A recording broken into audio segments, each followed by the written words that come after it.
Bueno, buenos días a todos. Yo soy la doctora Concepción Zorrilla, que integro la comisión directiva de la Sociedad de Psiquiatría Biológica del Uruguay, y les doy la bienvenida a nuestro tercer desayuno de trabajo 2020, y el segundo en modalidad virtual. Es un gusto reencontrarnos nuevamente por este medio, pero estamos trabajando para poder volver a la modalidad presencial lo antes posible, buscando los salones que nos garanticen que se cumplen con todos los protocolos correspondientes a la seguridad sanitaria que este momento exige. Les anunciaremos en el momento que tengamos la certeza de que lo podemos hacer así. Por lo pronto sabemos que el próximo desayuno es el sábado 1 de agosto, aún no sabemos si es modalidad presencial o seguimos a través de esta plataforma, pero el tema será los probióticos y su relación con la salud mental, y estará a cargo del doctor Ricardo Laube.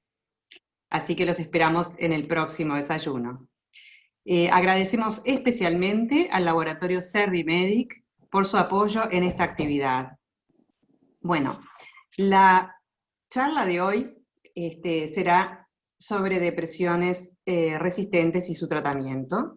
Como todos sabemos, la depresión es una patología muy frecuente, pero a pesar de todos los tratamientos farmacológicos y psicoterapéuticos con los que contamos el día de hoy, hay todavía un porcentaje remanente de pacientes que no responden bien a los tratamientos, por lo cual se deben abordar alternativas terapéuticas que nos va a enriquecer con sus conocimientos hoy la doctora Patricia Labraga.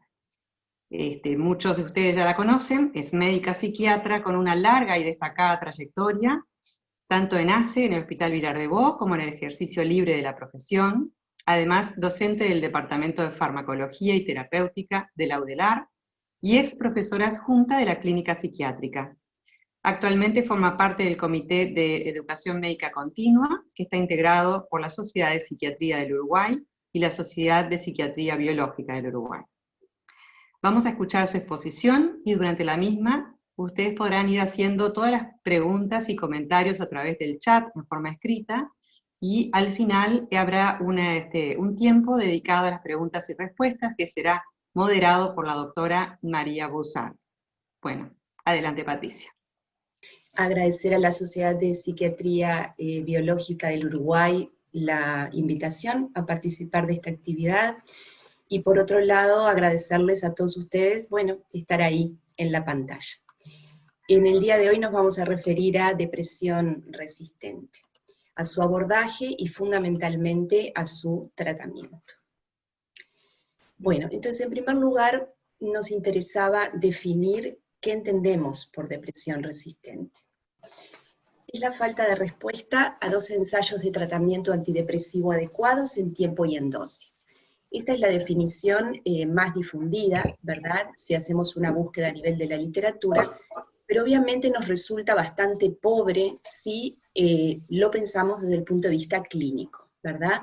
En primer lugar, no es universalmente aceptada, y por otro lado, si nosotros pensamos desde el punto de vista clínico, nos están haciendo falta otros abordajes, ¿verdad? Esta es una definición que atiende únicamente lo que es la respuesta al tratamiento antidepresivo. No están considerados otros abordajes como por ejemplo los psicoterapéuticos. Tampoco tenemos claro cuáles son las características del episodio del que estamos hablando, y lo que sí nos llama la atención es que aparece la palabra respuesta. Vamos a ver a qué hacen referencia los autores con la palabra respuesta. Si nosotros miramos este gráfico, que lo conocemos todos, ¿verdad? Es un gráfico adaptado de Kaffer, vemos que en realidad con respuesta nos estamos refiriendo a, remisión sintomática, o sea, de alguna manera respuesta lo que significa es, hubo una modificación en el puntaje inicial que tenía el paciente en una escala de un 50% o más. Pero desde el punto de vista clínico, a nosotros nos va a interesar no estar, digamos, en la profundidad del episodio depresivo, aunque tengamos respuesta. nos va a interesar obtener la remisión sintomática y sobre todo la recuperación funcional de los pacientes. En este sentido, entonces, la pregunta que nos hacemos, y está bueno que lo pensemos, es: los autores proponen en algunas oportunidades utilizar escalas, sobre todo cuando nos estamos manejando con depresión resistente. Ya veremos si para nosotros tiene alguna utilidad o no. Entonces, ¿qué sería respuesta? La disminución de un 50% o más del puntaje inicial en una escala validada para depresión. Hablamos de respuesta parcial cuando esa respuesta, esa modificación en el puntaje es entre un 25 y un 49%, y sin respuesta cuando esa reducción en el puntaje es menor a un 25%. ¿Qué es lo que plantean los autores con respecto al uso de escalas? Obviamente la escala no tiene la más mínima pretensión diagnóstica, y menos tiene la pretensión de sustituir el juicio clínico, ¿verdad?, del profesional que está atendiendo esta situación. Pero de alguna manera lo que plantean es que, bueno, es una herramienta que nos permite medir, en el caso de la depresión resistente, realmente hacer una evaluación que puede ser complementaria, para ver si hubo respuesta o no ante la intervención que hayamos realizado, ¿verdad? Y por otro lado, que nos permite evaluar cuáles son los síntomas remanentes a los que ese paciente no respondió. Dentro de las escalas más estudiadas tenemos la de Hamilton, la de Montgomery-Åsberg y el PHQ-9, que en realidad simplemente es si nosotros lo evaluamos con detenimiento, no es ni más ni menos que un checklist del DSM. En este caso, esta escala es autoadministrada y las otras dos son administradas por el médico, ¿tá? Aquí tenemos los puntos de corte, que independientemente de que estemos hablando de depresión resistente o no, otra de la utilidad que puede tener la escala es el punto de corte para determinar si estamos frente a una depresión leve, moderada, severa o muy severa, porque sabemos que a través de lo que nos recomiendan las guías, es que la depresión leve o inclusive en algunos casos la moderada podría recibir en primera instancia tratamiento psicoterapéutico y no farmacológico. Bueno, entonces, ¿cuál va a ser nuestro objetivo clínico? Va a ser obtener la remisión, y si estamos hablando de escalas, hablaríamos de una disminución del 75 al 100% en relación al puntaje inicial, o un puntaje menor o igual a 7, por ejemplo, en la escala de Hamilton. Pero el objetivo principal que vamos a perseguir es la recuperación funcional del paciente en todas sus áreas. Sabemos que estos objetivos no son fáciles de alcanzar. Entonces, llegados a este punto, podemos afinar un poco la definición de depresión resistente y decir que sería la incapacidad de alcanzar la remisión sintomática y la recuperación funcional después de un tratamiento adecuado que incluya tratamientos biológicos y psicoterapéuticos. Bien, entonces estamos hablando de recuperación funcional, y para terminar de analizar las escalas que proponen los autores, hay autores que recomiendan que también podemos apoyarnos en una escala para evaluar el nivel de recuperación funcional que tiene el paciente. De nuevo, repetimos, obviamente nuestro juicio clínico y nuestra experticia en lo cotidiano nos permite hacer estas evaluaciones sin necesidad de recurrir a las escalas. Lo que sería bueno si uno no va a utilizar una escala es tener un registro en historia clínica muy prolijo, porque de alguna manera es lo que nos va a permitir realmente en depresión resistente evaluar cuál es la respuesta de cada una de las intervenciones que vamos a ir haciendo y cuál es el nivel de recuperación funcional en el que estamos. Para apoyarnos como herramienta complementaria, una de las escalas que proponen los autores es la escala de Sheehan. Sheehan es un psiquiatra irlandés que tuvimos el gusto de conocer en el último Congreso Uruguayo de Psiquiatría. Él tiene varias escalas traducidas en múltiples idiomas. Una de las que tiene es esta escala de recuperación funcional que está validada para el idioma español. La escala, en realidad, lo que evalúa son las áreas que habitualmente evaluamos, ¿verdad? El área laboral, la vida social, la vida familiar, pero además tiene dos capítulos que de alguna manera miden el estrés percibido por el paciente y el apoyo social que percibió ese paciente durante esa etapa de tratamiento. Y se habla de recuperación funcional cuando en esta escala el valor es menor a 6. Bien, la respuesta luego de un tratamiento antidepresivo se va a lograr en el 70% de los casos, de los cuales 40% van a lograr la remisión y 30% van a permanecer con síntomas residuales. Vamos a ver que ahora a lo largo de la exposición vamos a darle importancia a los síntomas residuales porque es fundamental tratarlos, obviamente, en el abordaje de la depresión resistente. Los síntomas residuales van a predisponer a un nuevo episodio depresivo y a mayor número de episodios, la probabilidad de recuperación es cada vez más baja, o sea, va a ser más probable la resistencia. Si nos apoyamos en este estudio, es un estudio naturalístico, multicéntrico, muy mencionado en la literatura, si bien fue publicado en el año 2006, es el STAR-D, es un tratamiento, ¿verdad?, secuenciado con alternativa justamente para el alivio de la depresión. Este estudio lo que demuestra es que el 30% de los pacientes no muestra respuesta terapéutica luego del segundo intento farmacológico. O sea que STAR-D nos estaría dando un dato con respecto a, bueno, cuán frecuente es ver pacientes con depresión resistente.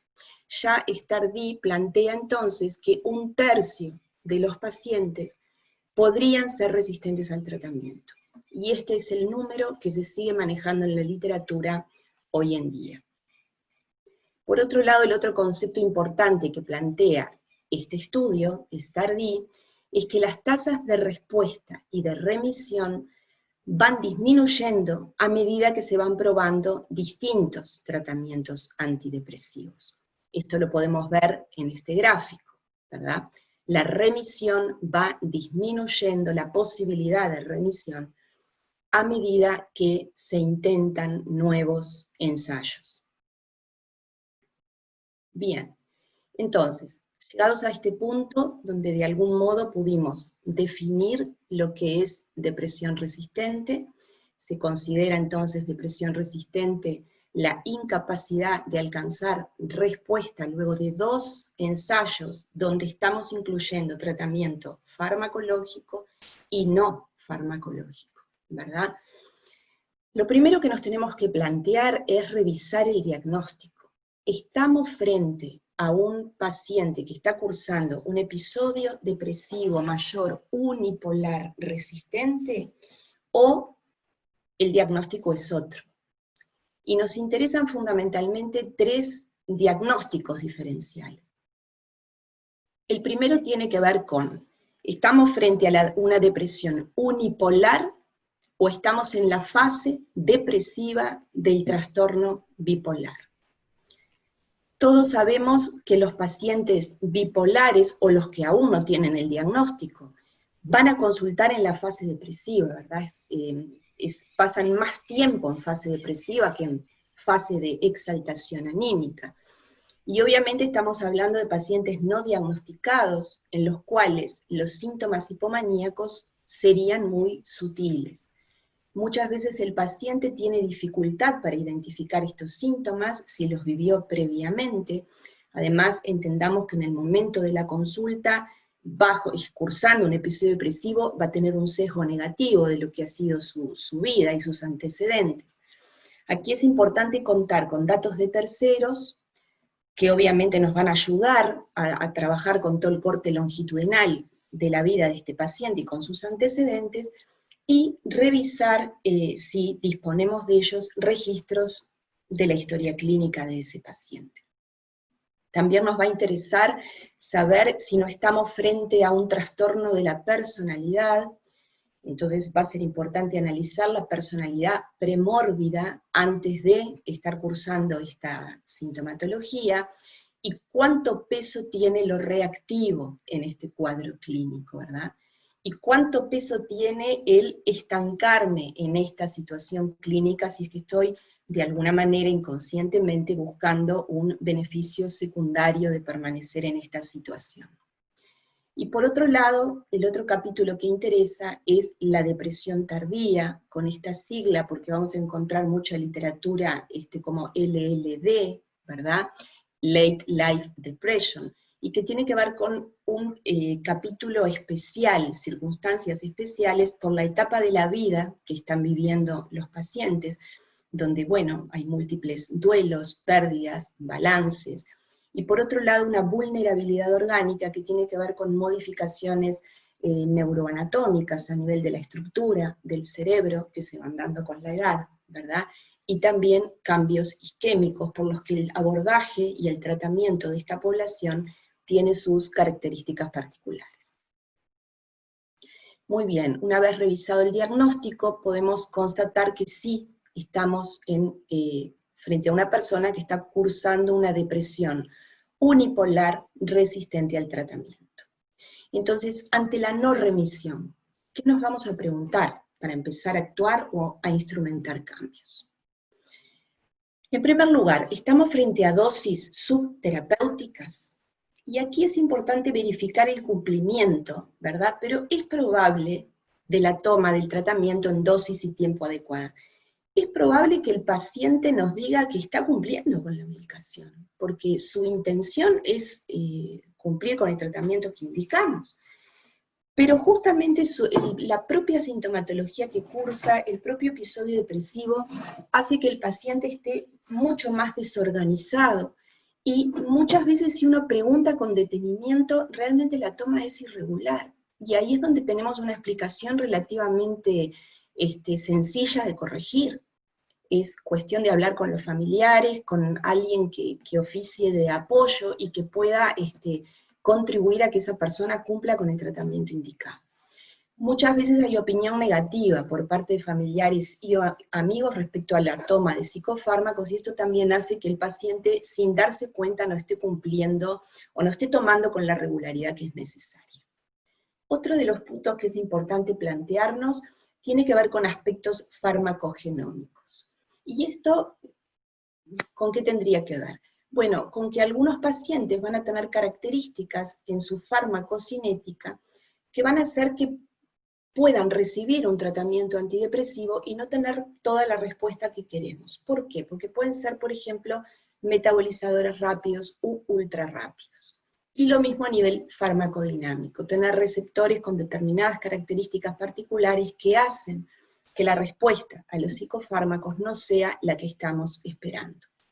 Con esto no estamos queriendo decir, si bien sabemos que hay testados genómicos que nos pueden advertir sobre cuáles son las características de cada uno de los pacientes, clínicamente tampoco estaría indicado que todos los pacientes reciban un testado.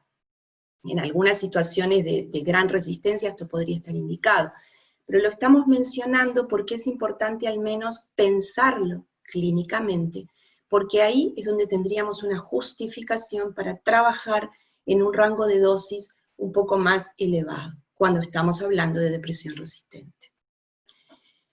Otra de las preguntas que nos vamos a hacer es la anamnesis farmacológica, o sea, saber todos los fármacos que está recibiendo de modo concomitante este paciente, porque sabemos que hay fármacos que entre sus efectos adversos tienen síntomas que pueden remediar, recordar síntomas depresivos, ¿verdad? Los beta bloqueantes, inmunosupresores, los corticoides, que sabemos que en el uso agudo dan exaltación anímica y en el uso crónico pueden dar sintomatología depresiva. Y también sabemos del efecto de la sedación farmacológica, cómo puede incidir en la no respuesta, en la no recuperación del bienestar del paciente, cómo afinar este otro efecto que puede surgir.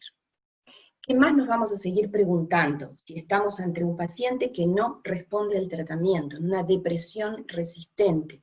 ¿Hay comorbilidad física? ¿Hay comorbilidad psiquiátrica? Y en este sentido, en comorbilidad física conocemos claramente una serie de afecciones que pueden estar ligadas a depresión, como es el caso del hipotiroidismo, del Parkinson, de los síndromes paraneoplásicos, del dolor crónico.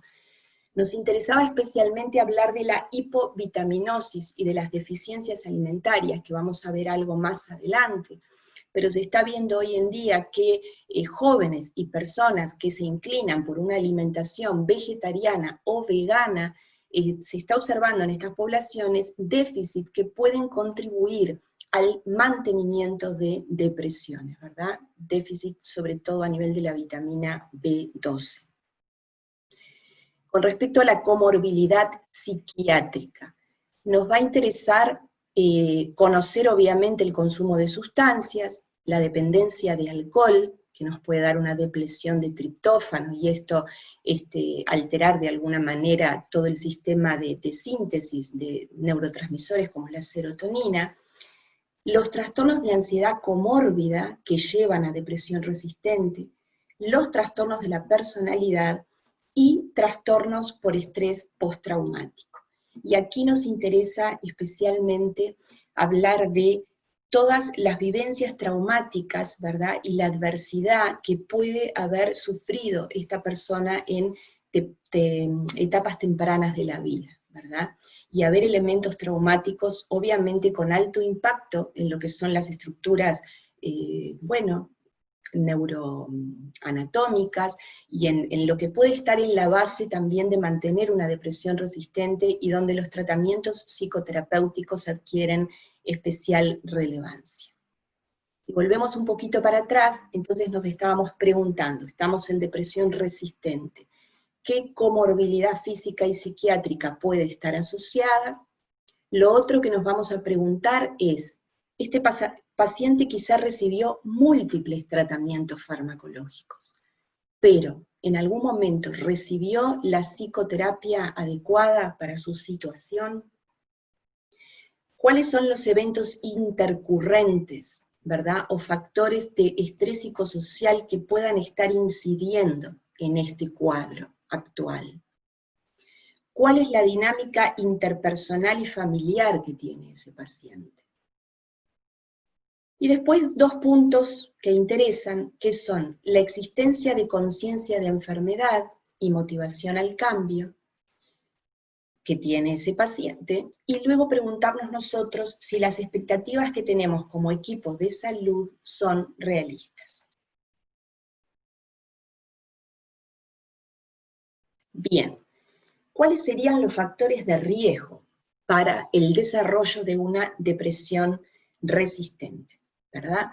En este sentido, este es un estudio, ¿verdad?, publicado en el año pasado, del Grupo Europeo para el Estudio de la Depresión Resistente, y aquí los autores hablan de que los factores, digamos, de riesgo para el desarrollo de depresión resistente serían la gravedad de los síntomas, pacientes con riesgo suicida, el número de episodios depresivos a lo largo de la vida, y aquí hay un punto central. Uno de los principales factores de riesgo para el desarrollo de depresión resistente es el tiempo de depresión en actividad. O sea, que el tiempo de no tratamiento tendría un riesgo para el paciente, que justamente es el desarrollo de resistencia. ¿Tá? También dan mucha importancia estos autores a los trastornos de ansiedad comórbidos en el desarrollo de resistencia al tratamiento de la depresión. Entonces, ¿cuál va a ser el impacto de tener un paciente con depresión resistente? Va a haber afectación del sistema inmune, va a haber una hiperactivación del eje hipotálamo-hipófiso adrenal, son pacientes que tienen mayor número de consultas médicas, mayor número de internaciones, mayor uso de psicofármacos, aumento del riesgo suicida. Sabemos la alta tasa de suicidio que tenemos en nuestro país y que la depresión es una de las causas principales, ¿verdad?, de suicidio. En depresión resistente, el aumento de este riesgo aumenta por 7, aumenta en 7 veces. O sea, realmente hay un aumento del riesgo suicida en depresión resistente. Por otro lado, también sabemos que hay un daño estructural en las redes neuronales, o sea, no es solo el daño funcional que estamos percibiendo en la calidad de vida del paciente y en su funcionamiento en todas las áreas, sino el daño estructural en las redes neuronales. Por supuesto que la depresión resistente va a tener un impacto en el cuidador, ¿verdad?, en la persona que de alguna manera contiene, si es que existe esta persona o este grupo, pero el impacto en las familias, en el grupo social, en lo laboral, y un aumento del estigma asociado. Lo otro que queríamos destacar en este momento es, bueno, estamos frente a un paciente con depresión resistente que está deprimido, desmotivado, con una visión negativa de su situación y sensible a los efectos secundarios de los medicamentos. Esto lo vemos, ¿verdad? El paciente no tiene respuesta y sin embargo tiene los efectos adversos de los fármacos. En este momento la alianza terapéutica positiva genera la esperanza necesaria para un buen resultado. Bien, pasemos ahora al abordaje terapéutico. Los abordajes terapéuticos van a apuntar a tener una intervención individualizada y una toma de decisiones compartida. ¿Por qué interesa especialmente en este grupo de pacientes la toma de decisiones compartida? Porque son personas que en general vienen de múltiples consultas, de múltiples ensayos farmacológicos, y realmente la anamnesis farmacológica y de otros tratamientos es sumamente valiosa, porque es el momento, bueno, de hacer un balance y decidir con el paciente cuáles son las próximas estrategias que vamos a intentar. Entonces, dentro de los tratamientos no farmacológicos, por supuesto que tenemos todos los abordajes psicoterapéuticos combinados con tratamiento farmacológico, las terapias de estimulación, que incluyen la electroconvulsivoterapia y la estimulación magnética transcraniana, y el abordaje farmacológico que vamos a ir viendo ahora con detenimiento. La farmacoterapia es la estrategia de tratamiento de primera línea más común. Y como vimos, la respuesta al tratamiento de primera línea es entre un 40 a un 60%, y la remisión después del tratamiento antidepresivo se logra en una minoría de pacientes que ronda entre un 30 y un 45%.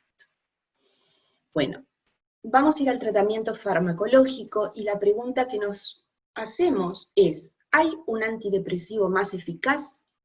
Sabemos que en otras patologías, sin ir más lejos, si pensamos en esquizofrenia, sabemos que contamos, cuando hablamos de esquizofrenia resistente, con otro escalón terapéutico, ¿no?, en el nivel farmacológico, que es la clozapina. En este caso nos podríamos preguntar, ¿hay algún antidepresivo que podamos usar especialmente en este grupo de pacientes que definimos como resistentes al tratamiento?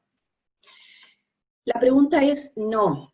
Si observamos este metaanálisis que es de Cipriani, es un metaanálisis publicado en el año 2018, lo que estamos viendo en este ovillo es un metaanálisis en red, donde en realidad lo que se hizo fue estudiar 21 antidepresivos que se compararon cada uno de los antidepresivos contra placebo, pero a su vez se compararon los 21 antidepresivos entre sí, ¿ah? O sea, se hizo un estudio head to head, cabeza a cabeza. Este metaanálisis incluyó 522 ensayos clínicos que incluían 116.477 participantes, o sea, es un metaanálisis muy importante, y demostró que todos estos 21 antidepresivos fueron mejores que el placebo, o sea, todos tuvieron buena eficacia antidepresiva. Lo otro que evaluaron los autores fue la tolerabilidad y la relación entre cuán eficaces son y cuánto se toleran, ¿verdad? Entonces, si aquí tenemos el gráfico de eficacia, vemos que los 21 antidepresivos fueron mejor que placebo. Dentro de esos 21 antidepresivos está toda la gama de antidepresivos con la que contamos hoy en día, ¿verdad? Incluidos tricíclicos. Ahora vamos a verlo más con detenimiento. Entonces, por otro lado, los autores midieron la tolerabilidad, que resultó ser mejor para la agomelatina, el citalopram, el escitalopram, la fluoxetina, la sertralina y la vortioxetina. Y hubo mayores tasas de abandono para los tricíclicos, obviamente fármacos sumamente eficaces, pero con un perfil justamente de efectos adversos más complejo. Mayores tasas de abandono entonces para amitriptilina y clorimipramina, para duloxetina, fluvoxamina, reboxetina, trazodona y venlafaxina. Bien, vayamos ahora a las guías clínicas.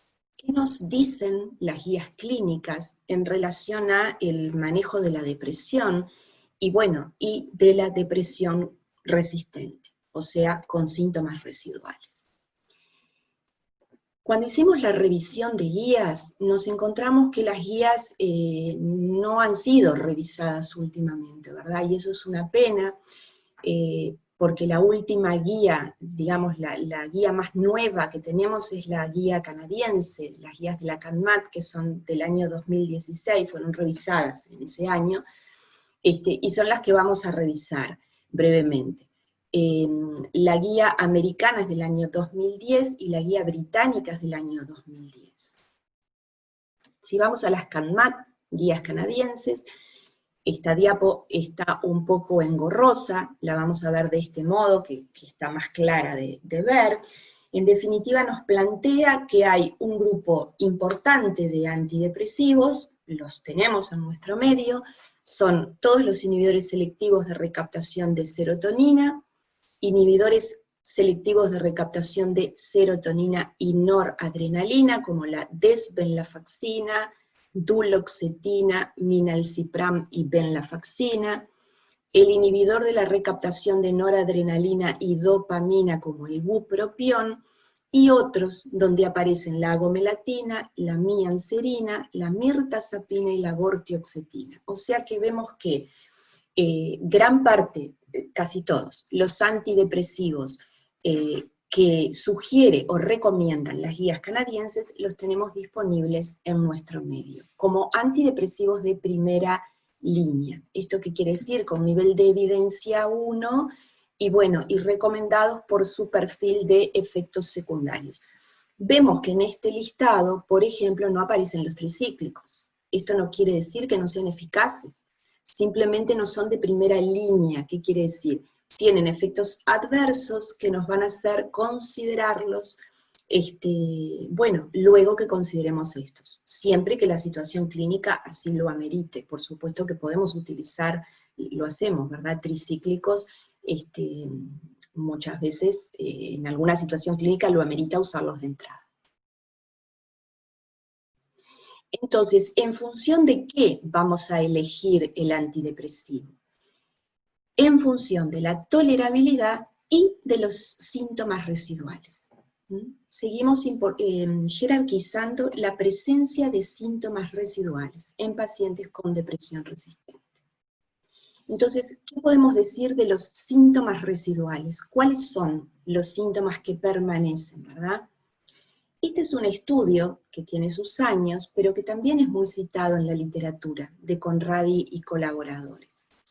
Se hizo un estudio de 3 años, ¿verdad?, en 267 pacientes, y lo que se vio es que los pacientes tenían síntomas residuales en 3 áreas, y la literatura sigue de alguna manera replicando estos resultados. Las áreas, ¿cuáles son? El área cognitiva, los trastornos en la esfera cognitiva, la falta de energía y trastornos de sueño, afectación en el plano del sueño. Lo que vieron los autores es que estos síntomas estaban presentes, por supuesto, durante, la barra amarilla es durante el episodio depresivo, ¿verdad? La primera barra tiene que ver con los síntomas, el núcleo de los síntomas depresivos.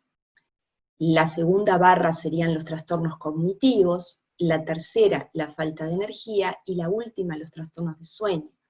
En la barra amarilla estamos viendo la presencia de los síntomas, o sea, el tiempo que pasa el paciente durante el episodio con síntomas cognitivos o de falta de energía. En la barra amarilla está cercano a un 94% del tiempo. Pero los autores encuentran que aún en la remisión, que es la barra celeste, los pacientes pasan en el momento intercrítico cursando síntomas cognitivos de falta de energía o trastornos del sueño. Entonces, la remisión completa no es fácil de lograr, lo sabemos, tampoco la recuperación funcional. Sin embargo, existe una clara necesidad de alcanzar este objetivo para prevenir recaídas y recurrencias que predisponen a la depresión resistente. Por eso la importancia de insistir en la discriminación de eso, afinar esos síntomas residuales y hacer todo el esfuerzo posible, echando mano a recursos farmacológicos y psicoterapéuticos para tratar esos síntomas residuales. En esta diapo lo que queremos mostrar es que la CADMAT prevé de alguna manera, la guía, el tratamiento de cada uno de los síntomas residuales, que no eran únicamente estos tres. De algún modo busqué simplificar la información y trabajar sobre estas áreas que vimos, que serían lo cognitivo, la falta de energía y el sueño. La CADMAT insiste mucho, obviamente, en que si hay síntomas de ansiedad comórbidos, tratarlos con los antidepresivos que la FDA aprueba también para el tratamiento de la ansiedad, o que están recomendados en las guías. Entonces, ¿cuáles son los antidepresivos que la guía de la CADMAT sugiere cuando hay síntomas residuales cognitivos? Bueno, sugiere con nivel, y esto tiene que ver con los estudios que había disponibles a la fecha, ¿verdad? Que son cercanos a los que hay hoy. Pero lo que propone con nivel de evidencia 1 es a la vortioxetina, se plantea en la literatura que podría tener un nivel, un efecto procognitivo independiente, más allá de la mejoría de los síntomas cognitivos que produce cualquier antidepresivo por el tratamiento en sí mismo de la depresión, ¿verdad? Con un nivel de evidencia 2 estarían recomendados el bupropión, la duloxetina, los inhibidores selectivos de la recaptación de serotonina, bueno, ya la moclobemida en un nivel 3 de evidencia.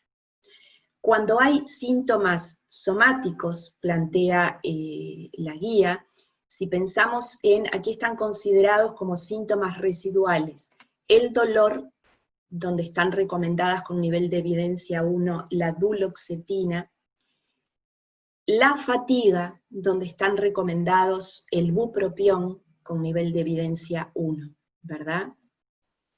Y por otro lado, si pensamos en trastornos de sueño, sabemos que los fármacos que podemos utilizar son la agomelatina, surge en la guía con un nivel de evidencia 1, esto tiene que ver con, bueno, mayor bibliografía que apoya este dato, pero también aparecen como sugeridos con un nivel de evidencia 2, la mirtazapina, la quetiapina y la trazodona, ¿verdad? Todos fármacos que utilizamos los psiquiatras en el manejo de los trastornos de sueño, sobre todo del insomnio. Algunas palabras sobre el trastorno del sueño en sí mismo, ¿verdad? Nos interesa mucho, estamos hablando de depresión resistente, corregir el insomnio que puede permanecer asociado. Insomnio o un sueño poco reparador o con múltiples despertares. Nosotros sabemos que en depresión el paciente puede tener un despertar precoz. Esto va a afectar sobre todo una fase del sueño, que es el sueño REM. La importancia del sueño REM, el sueño REM tiene de por sí una importancia en la función cognitiva dependiente del hipocampo y en la plasticidad sináptica. Sabemos de la importancia de recuperar la plasticidad sináptica, la sinaptogénesis, la vida de la neurona y todo lo que es la estructura a nivel neuroanatómico, la reparación de todas las estructuras dañadas en depresión. La deprivación de sueño, específicamente de sueño REM, afecta la expresión de los genes involucrados en la neuroplasticidad. De aquí la importancia, y como decíamos, el sueño REM se da fundamentalmente en el último tercio de la noche. Muchas veces pacientes depresivos tienen un despertar precoz, están despiertos en ese momento de la madrugada, ¿tá?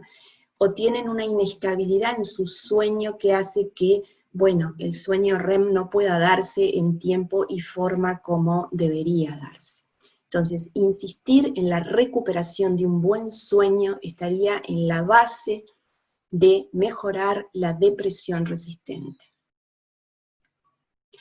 Acá hay otro punto que nos interesa. Muchas veces está afectada en depresión el ritmo circadiano.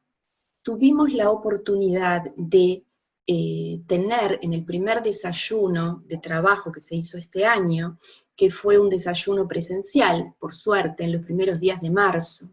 Estuvieron la doctora Ana Celia Silva y la investigadora Bettina Tassino, investigadoras uruguayas, que trabajan en ritmo circadiano en general, y justamente nos hablaron de la importancia del reloj circadiano, ¿verdad?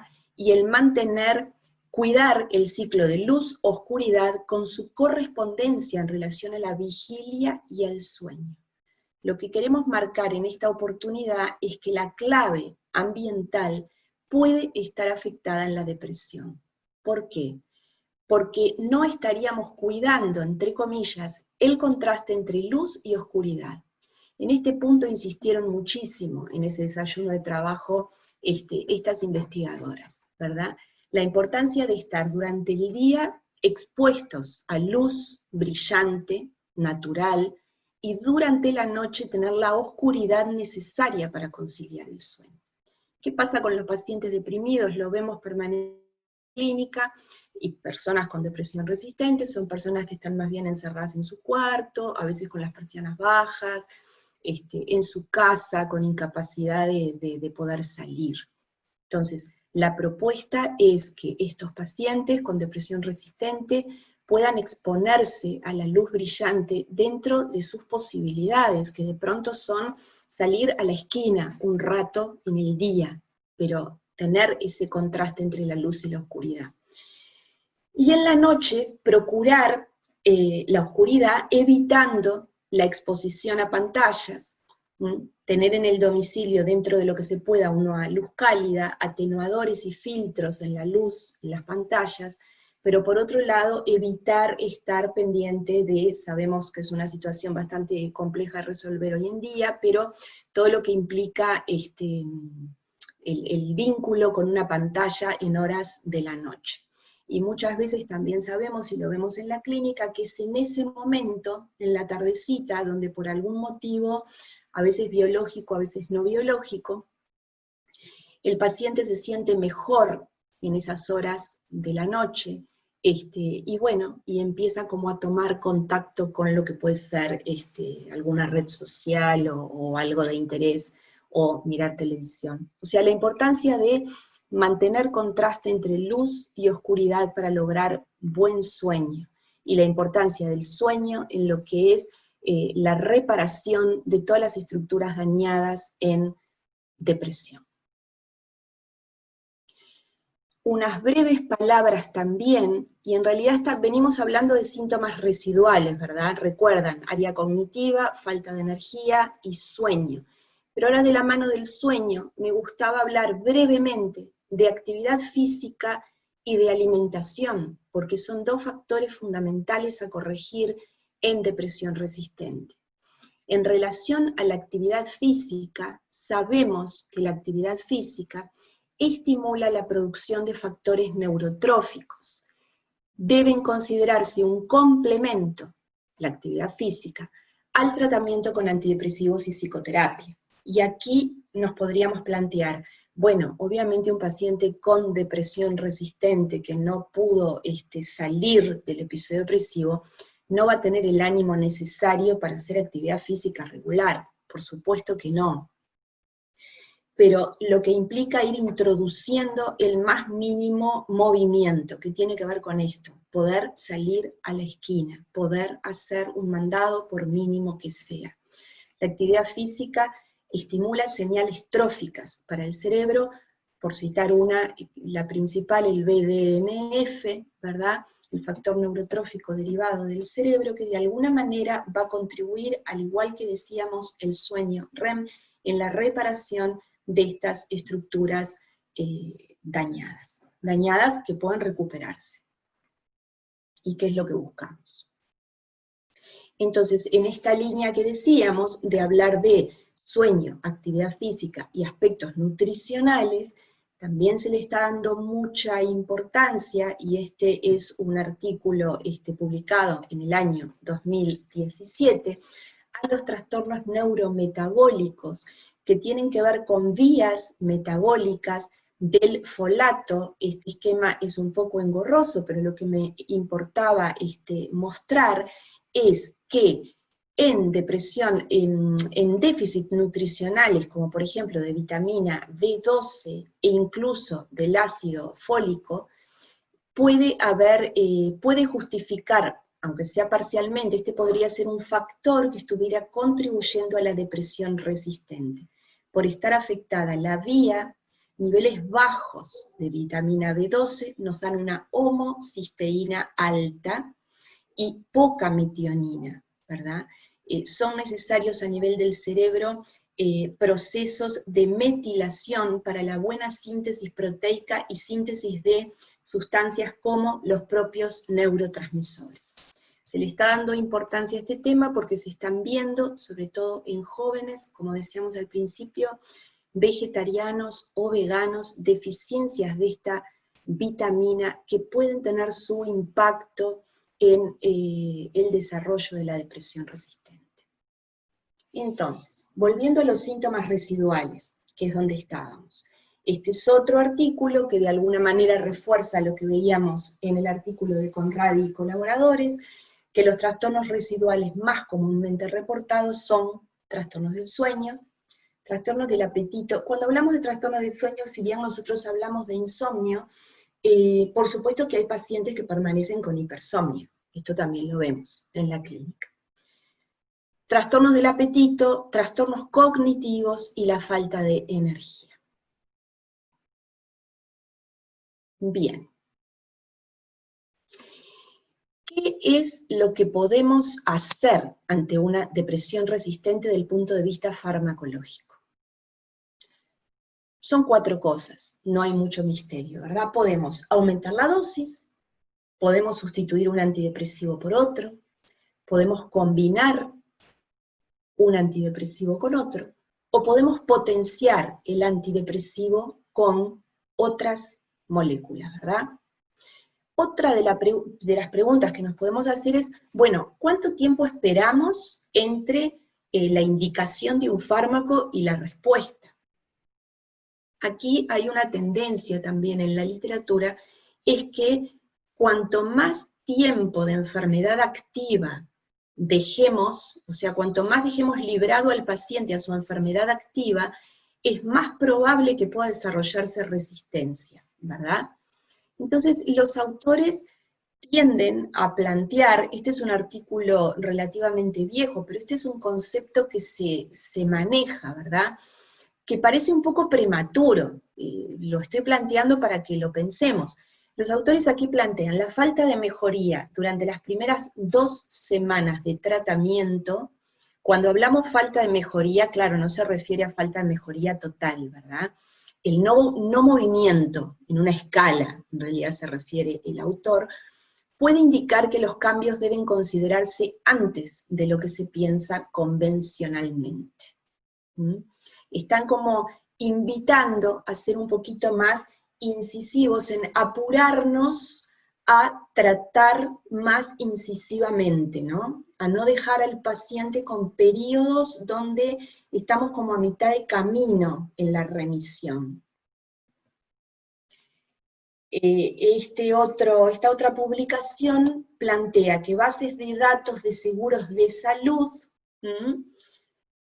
muestran que un tercer paso de tratamiento se inicia en promedio después de 43 semanas.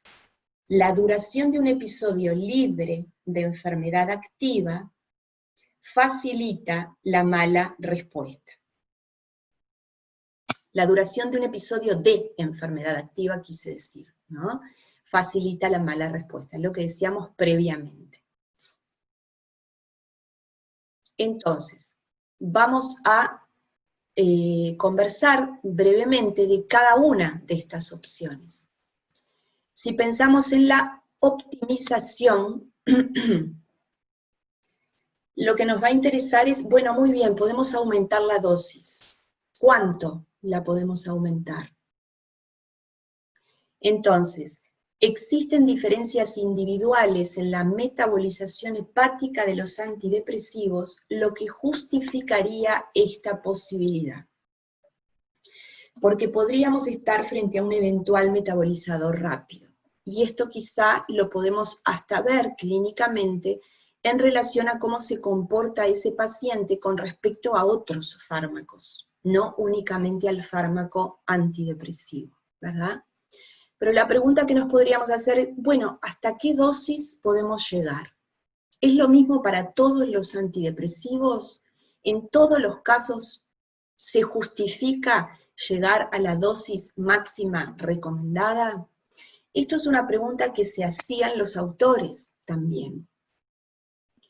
Y es así que encontramos este artículo que fue publicado el año pasado en la revista en julio de 2019, en la revista The Lancet, donde los autores se cuestionan esto. ¿Vamos a aumentar siempre hasta la dosis máxima recomendada? Y en definitiva lo que hacen es un metaanálisis muy importante en cuanto a inclusión de artículos, donde evalúan qué sucede con tres grupos farmacológicos, con los inhibidores selectivos de la recaptación de serotonina, con la venlafaxina y con la mirtazapina. Entonces, lo que muestran, que en realidad lo confirman, es lo que ya sabíamos, ¿verdad? Que los inhibidores selectivos de recaptación de serotonina tienen, y acá les voy a pedir que miren el primer gráfico, una curva, dosis, respuesta plana. ¿Esto qué quiere decir? Yo puedo aumentar la dosis, este gráfico es para fluoxetina, pero ellos después compararon con las dosis equivalentes de todos los inhibidores selectivos, menos la fluvoxamina que no fue considerada en esta publicación. Entonces, lo que concluyen es que para fluoxetina podríamos utilizar dosis de 20 miligramos y hasta 40. ¿Por qué? Porque la curva dosis-respuesta es plana. Por más que aumente la dosis, no voy a obtener mayor respuesta para depresión, estamos hablando. Estamos hablando de depresión resistente, o sea que con ir a 40, si estamos frente a una persona que no es una metabolizadora rápida, ultra rápida, estaríamos cumplidos. No así para otras afecciones psiquiátricas donde sabemos que utilizamos estos fármacos en dosis más altas. ¿Y por qué insisten en esto los autores? Porque ahora si nos vamos al segundo gráfico, lo que estamos viendo es la aparición de efectos adversos. Si yo sigo aumentando la dosis, lo único que voy a lograr es mayor aparición de efectos adversos, que van a ponerme al paciente en esa situación de gran negativismo por sentirse mal, no solamente por no tener respuesta al tratamiento y por la clínica del cuadro, sino también por los efectos adversos asociados. Y en este sentido, si pensamos en venlafaxina, la venlafaxina tiene un comportamiento diferente. Ahora les voy a pedir que miren el primer cuadro y vamos a ver que esta curva dosis-respuesta no es plana, sino que es sinusoidal, y de alguna manera a medida que aumentamos la dosis obtenemos mayor respuesta farmacológica. Por supuesto que también cambian los efectos adversos que vamos a ir observando. Sabemos que para la venlafaxina, a medida que aumentamos la dosis, vamos incorporando otros blancos moleculares, ¿verdad? El sistema serotoninérgico a partir de 75 miligramos, luego de los 100-150 empezamos como a incorporar el sistema de neurotransmisión noradrenérgica, o sea, en este sentido, para la venlafaxina, los autores consideran que sí se justifica aumentar la dosis hasta 375 miligramos día, plantean estos autores. Con sumo cuidado, ahora vamos a ver que en el aumento de la dosis lo que tenemos que cuidar obviamente son los efectos adversos. ¿Ah? En el segundo gráfico estamos viendo eso, que a medida que es el gráfico del medio del que interesa, ¿verdad? También aumenta la aparición de efectos adversos con el aumento de la dosis. Con respecto a mirtazapina, no voy a mostrar el gráfico, pero lo que plantean los autores es que podemos llegar a 30, y para otro grupo de fármacos podemos llegar a la dosis máxima recomendada, ¿verdad? Bueno, entonces, ¿qué efectos vamos a cuidar? Y ahora volvemos a los inhibidores selectivos de recaptación de serotonina, porque en realidad esta diapo corresponde a inhibidores selectivos de recaptación, serían el riesgo de sangrado. El riesgo de sangrado, conviene ser justos y plantear que en realidad no es frecuente de ver el riesgo de sangrado, si bien se habla en la literatura. Es frecuente de ver si se asoció un inhibidor selectivo de la recaptación con antiinflamatorios no esteroideos o con anticoagulantes. La presencia de hiponatremia, las fracturas patológicas, podrían ser síntomas que se asocien a los inhibidores selectivos de la recaptación de serotonina. Pero me interesaba mencionar también en esta diapo, en realidad esta diapo es un resumen de 3 artículos, que si nosotros aumentamos excesivamente la dosis de inhibidores selectivos de recaptación de serotonina, pueden aparecer, esto lo vemos en la clínica, los pacientes no nos lo refieren, síntomas emocionales. ¿Esto qué quiere decir? Este es el primer artículo en el que aparece esto descrito, el gráfico en amarillo, es un artículo de Bolling, donde aparece que los pacientes refieren que pueden tener con dosis, y esto es dosis dependiente, ¿verdad? Con dosis altas de los inhibidores selectivos, a veces no necesariamente con dosis altas, afecto aplanado, la imposibilidad de llorar, esto lo dicen los pacientes, y como cierta apatía, ¿no? Como que estoy mejor en algunas cosas, pero en definitiva estoy un poco insensible. En esta tapa de la portada de una publicación aparece lo mismo, ¿verdad? La indiferencia inducida por inhibidores selectivos de la recaptación de serotonina. Y en este último artículo, que vemos abajo en la diapositiva, en realidad está dirigido a pacientes con trastorno bipolar, pero en realidad hacen referencia a los efectos emocionales, podríamos llamarle entre comillas, de varios fármacos, no solo de los inhibidores selectivos de la recaptación, pero hacen mención a estos 3 aspectos, ¿verdad? El afecto aplanado, la imposibilidad de llorar y la apatía. Uno de los autores que aparece en este artículo es Sergio Strigilevich, y yo a la primera persona que le escuché hablar de esto, en un congreso fue a él, ¿verdad? Hace unos años, y que ha trabajado en este tema. Si ahora pensamos de las precauciones en general con respecto a otros antidepresivos en general, obviamente nos vamos a referir a todos los efectos adversos, pero tener en cuenta que si vamos a aumentar la dosis a la dosis máxima recomendada para otro fármaco, ya vimos que para inhibidores selectivos de la recaptación no sería así, vamos a pensar en pacientes que puedan tener glaucoma, vamos a pensar en la hipertensión arterial, sabemos que venlafaxina y el bupropión la producen. En este caso la mirtazapina podría hasta contrarrestar este efecto si es que estamos usando una combinación, ¿verdad? Por su efecto antagonista a nivel de receptores alfa-1, a nivel vascular periférico. Sabemos de la hepatotoxicidad para varios, descrita para varios antidepresivos, hay una advertencia reciente con respecto a esto, cuidar especial atención con la agomelatina y la duloxetina. Sabemos del aumento del intervalo QTC para citalopram, escitalopram y mirtazapina, entre otros.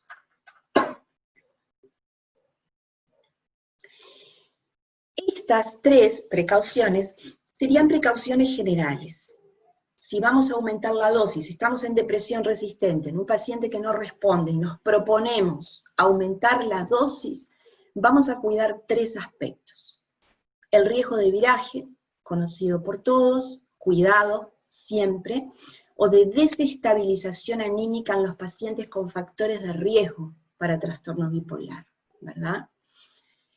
En segundo lugar, la aparición de pensamiento o conducta suicida. Pero acá vamos a tener especial precaución en comparación con placebo, ¿verdad? Vamos a tener especial precaución en los jóvenes de hasta 24 años, que es para la población para la que estaría descrito este posible efecto. No está descrito para pacientes entre 25 y 65 años, esto es advertencia de la FDA, ¿verdad? No está descrito por esta población, y al contrario, en mayores de 65 años habría una disminución del riesgo suicida. Y lo otro que vamos a cuidar si vamos a aumentar dosis es la disminución del umbral convulsivo.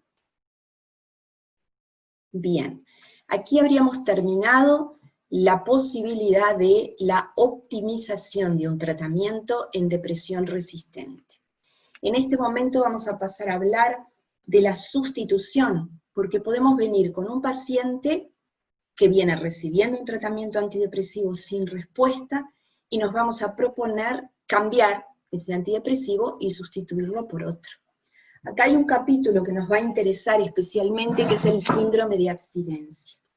Y lo que nos interesaba comentar en este apartado es un nuevo concepto que empieza a aparecer en la literatura, y es que más allá del síndrome de abstinencia agudo, que conocemos y vemos todos cuando los pacientes nos dicen, dejé la medicación y me sentí de modo,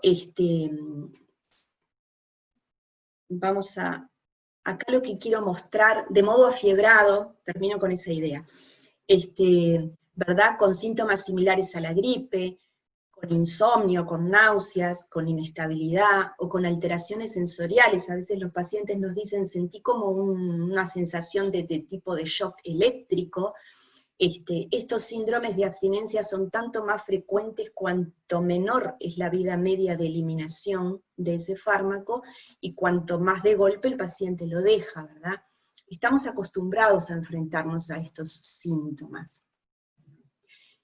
Y de alguna manera a esto que aparece como último ítem, la hiperactivación. Muchas veces nos pasa que el paciente está ansioso, irritable, agitado, con tendencia como a la agresividad, como que hay cambios, ¿verdad? Hay una desestabilización del punto de vista psiquiátrico de ese paciente ante la retirada del antidepresivo.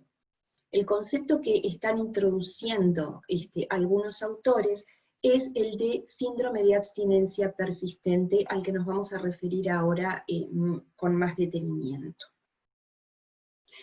Se está haciendo especial hincapié en el síndrome de abstinencia, al punto que los autores plantean ni siquiera hablar de síndrome de discontinuación. Hablar de síndrome de abstinencia implica darle, según los autores establecen, como más jerarquía al cuadro, y empezar a pensar en los antidepresivos como pensamos con respecto a otras moléculas, como por ejemplo las benzodiazepinas. ¿Qué sería este concepto, verdad, que estamos hablando de síndrome de abstinencia persistente? En este artículo publicado el año pasado, en el 2019, Fava y Cosi lo que plantean es que los síntomas de abstinencia podrían ocurrir luego de la interrupción, aun si se realizó una disminución gradual de la dosis. Lo que plantean los autores es que la disminución debería ser mucho más gradual de lo que la consideramos habitualmente. Los síndromes de abstinencia pueden resolverse en general en 1 a 6 semanas, cuando hablábamos de este síndrome de abstinencia agudo, ¿verdad? Lo que plantean estos autores con este término, trastorno persistente posterior a la abstinencia, es que los síndromes de abstinencia pueden resolverse, es que podría regresarse a la enfermedad original con una intensidad mayor que la anterior al tratamiento. Esto nos recuerda esta definición al rebote del que hablan los autores cuando hablan de benzodiazepinas, ¿verdad? Y acá el autor propone o con características clínicas adicionales y o la aparición de trastornos psiquiátricos nuevos. Y se está refiriendo, por ejemplo, lo vamos a ver más adelante, a, que también lo hemos visto en la clínica, la retirada de un antidepresivo y la aparición, por ejemplo, de sintomatología hipomaníaca. Esta última sintomatología, no la hipomaníaca, sino todo ese cortejo sintomático que puede aparecer luego de la interrupción de un antidepresivo, puede persistir durante meses o incluso años, lo que lleva a lo que ha sido denominado como trastorno persistente posterior a la abstinencia. Entonces, este autor plantea que podríamos tener modificaciones en el curso de la enfermedad, como por ejemplo el inicio de la hipomanía, o pérdida de efectos clínicos, y quizá aumentando la dosis logremos eficacia, o refractariedad al tratamiento, ¿verdad? Falta de respuesta a un tratamiento farmacológico previamente efectivo. Este otro autor lo que sugiere es que los inhibidores selectivos de la recaptación de serotonina, en este caso este autor, Horowitz, hace referencia solo a inhibidores selectivos de la recaptación. Fava incluía también duales, antidepresivos duales. Pero entonces lo que se sugiere es que se reduzcan de manera lenta, a dosis mucho más bajas que las mínimas terapéuticas, de acuerdo con los regímenes de disminución de otros medicamentos, como las benzodiazepinas, para evitar síntomas de abstinencia que no tendrían que ver con lo agudo, sino que tendrían que ver con otros efectos que serían más, que tendrían que ver más con la plasticidad de ese sistema nervioso central que quedó sin el antidepresivo, ¿verdad? En suma, para ver si redondeamos este concepto, retiramos el antidepresivo y el paciente podría desestabilizarse, pero no en un sentido bipolar. Esta es quizá la confusión, como que quizá en estos casos, y además justo veníamos hablando de depresión resistente, podemos pensar de modo equivocado que estamos frente a un paciente que hizo algún tipo de viraje, ¿verdad? O que en realidad pertenece al espectro bipolar, cuando no es así. Y lo que estamos enfrentando es una desestabilización por la falta del antidepresivo. Es más, los autores recomiendan o reincorporar el antidepresivo. Es muy fina esta decisión, ¿verdad? Porque también semiológicamente es muy complejo distinguir esto, pero es importante tenerlo presente. O sea que la modificación en el cuadro clínico que estamos observando puede deberse a la retirada del antidepresivo. Plantean que puede restituirse o inclusive administrarse un antidepresivo de vida media prolongada, como la fluoxetina, para ver si no se logra la remisión de esta sintomatología. También proponen, no tenemos disponibles en nuestro medio, pero que para algunos pacientes sería hasta necesaria la discontinuación gradual y apostar a presentaciones líquidas como para hacer la reducción más lentamente. Me pareció que era un concepto que obviamente habrá nueva literatura y que tendremos que seguir revisando, pero que era interesante incorporar y pensar de qué se trata. Bien, entonces vimos la optimización frente a una depresión resistente, la sustitución de un antidepresivo por otro. Estaríamos ahora en condiciones de ver esto, lo que es combinar dos antidepresivos. Y aquí el capítulo que nos va a interesar, por supuesto, es el de las interacciones farmacológicas. En este sentido, sabemos que hay un montón de tablas, incluso hoy apostando a la tecnología, tenemos aplicaciones que rápidamente nos dan las interacciones farmacológicas y que es fundamental observarlas a la hora de combinar dos antidepresivos. Fundamentalmente la combinación la vamos a hacer si hay respuesta parcial, ¿verdad? O sea, venimos con un antidepresivo con respuesta parcial, bueno, vamos a incorporar otro.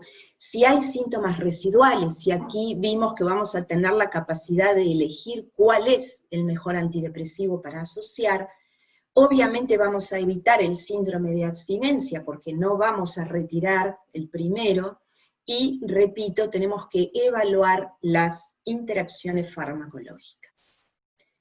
Para validar la combinación, porque acá la pregunta que nos hacemos es, bueno, ¿conviene combinar o estamos apostando o apuntando a una polifarmacia que en definitiva nos va a dar más efectos adversos y no nos va a resolver mayor eficacia?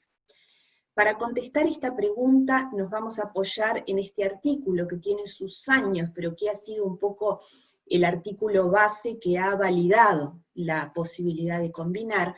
Es un artículo de un psiquiatra canadiense, que es Pierre Villiers, que está trabajando en Canadá, y en realidad en este estudio lo que hizo este equipo fue administrar a un grupo de pacientes fluoxetina solamente, ¿verdad?, y con fluoxetina y placebo, y compararlo con un grupo donde se asoció la mirtazapina a 3 fármacos diferentes, ¿verdad?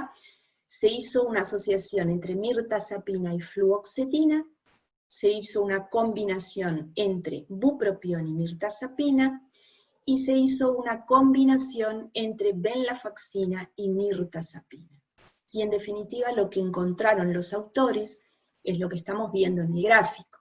La gráfica verde corresponde a la fluoxetina más placebo, y las otras 3 gráficas están con un nivel de respuesta, ¿verdad? A medida que avanzó el tratamiento se obtuvo un puntaje más bajo en la escala de Hamilton, o sea, un nivel de respuesta mayor. Y lo que no se percibe en el gráfico es que los autores encontraron que el porcentaje de mayor respuesta se obtuvo cuando se combinaron los 2 antidepresivos duales, o sea, la mirtazapina y la venlafaxina. Entonces podemos hablar de algunas combinaciones, que obviamente las combinaciones son múltiples. Por citar algunas, vamos a usar, y que las usamos clínicamente, ¿verdad? Inhibidores selectivos más mirtazapina en aquellos pacientes que tienen molestias digestivas, insomnio, que tienen falta de apetito. Vamos a asociar, acá estamos hablando de combinaciones, de asociarle al inhibidor selectivo alguna otra cosa, ¿verdad?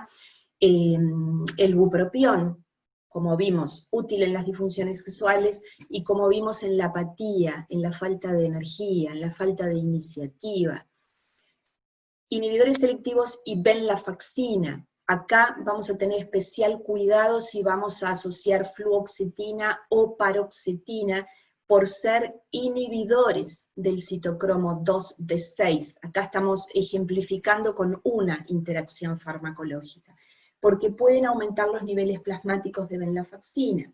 Y vimos que venlafaxina con niveles plasmáticos o con dosis más altas, y su equivalente a nivel plasmático más alto, nos pueden dar otros síntomas adversos como la hipertensión arterial, o sea, todos síntomas de la gama de la intervención del sistema noradrenérgico también allí. Esta combinación, si bien es permitida, hay que tener especial precaución con inhibidores selectivos de la recaptación y tricíclicos, ¿verdad? Vamos a evitar la clorimipramina por ser el más serotoninérgico de todos los tricíclicos para evitar el síndrome serotoninérgico, y vamos a evitar de nuevo los inhibidores del citocromo 2D6, que también nos pueden aumentar los niveles plasmáticos de los tricíclicos, y sabemos que los tricíclicos en sobredosis, o bueno, con un nivel plasmático mayor, tienen un riesgo de alta toxicidad, ¿verdad? En ese caso vamos a elegir otros inhibidores selectivos como el citalopram o el escitalopram. Y por último, bueno, jerarquizar esta combinación que es permitida y que en el estudio de Pierre Blier veíamos que es la combinación que demostró mayor movimiento en la escala de Hamilton.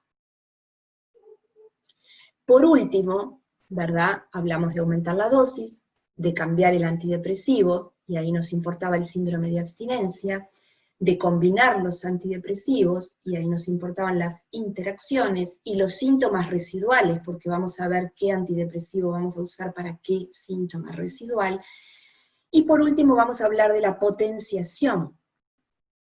En esta tabla lo que estamos viendo es una tabla de las guías terapéuticas para depresión de la CANMAT, y estamos viendo, si bien medio chiquito, pero que el nivel de evidencia 1 para la combinación de una molécula son los antipsicóticos atípicos, y figuran el aripiprazol, la quetiapina, la risperidona, el brexpiprazol y la olanzapina. En realidad los ensayos para olanzapina son con la combinación olanzapina-fluoxetina.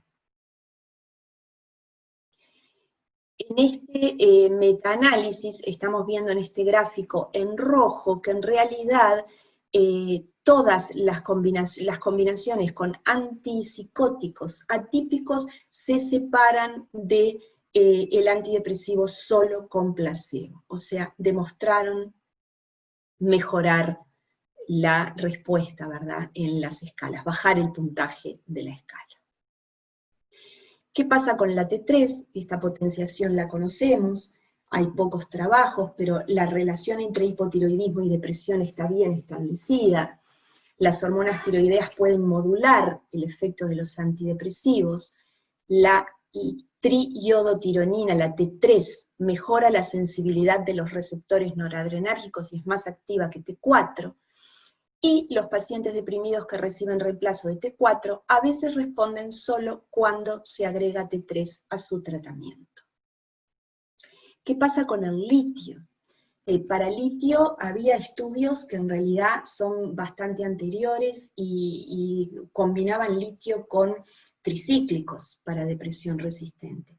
Pero en esta guía, que en realidad es una guía clínica de uso de sales de litio, que está muy buena la guía en sí misma, y que entre sus autores figuran Tondo y Baldesarini, o sea, autores que son una garantía en el estudio del litio, lo que encontramos en esta guía es que el litio tendría utilidad durante los episodios de depresión mayor unipolar que responden de manera insatisfactoria al tratamiento antidepresivo. O sea, los autores, apoyándose en otra literatura, están validando el uso de litio en combinación con los antidepresivos para la depresión resistente.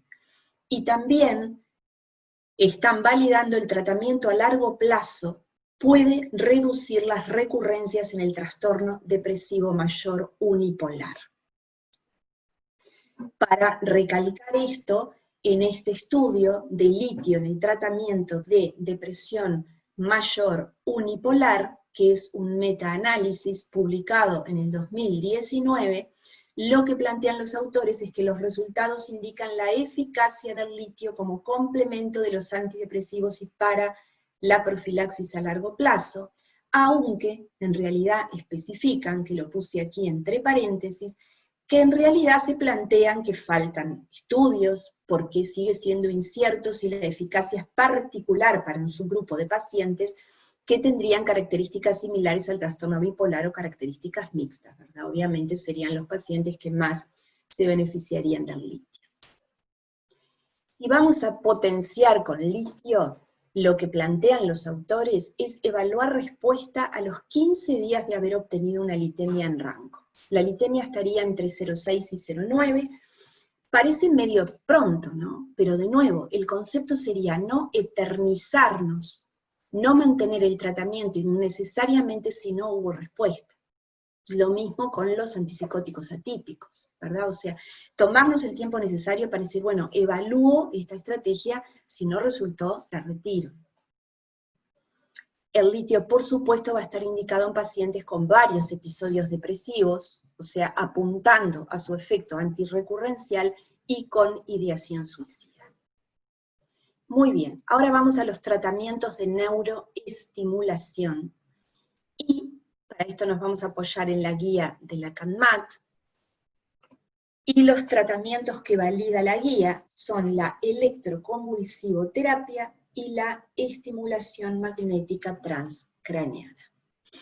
Estamos viendo acá que la electroconvulsivoterapia en depresión resistente aparece con un nivel de evidencia 1.